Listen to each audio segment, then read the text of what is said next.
పొలాలకైతే నీ బందోబస్తు పని చేస్తుంది ఇక.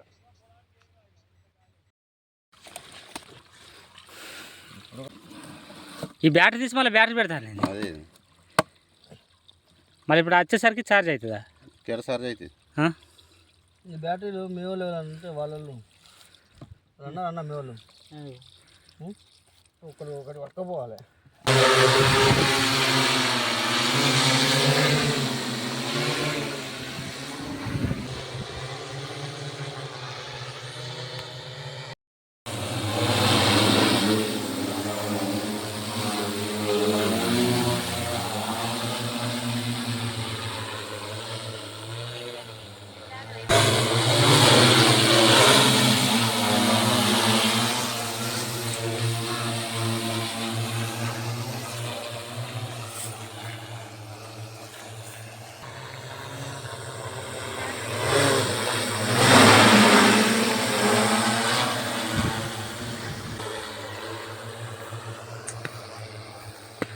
పోతా అంటే ఏమనిపిస్తుంది చెట్ల కానీ లాంగ్ బాగా వెడల్పు ఎట్లా పడుతుంది మనకు చూసులు క్రాస్ ఉన్నాయి కదా.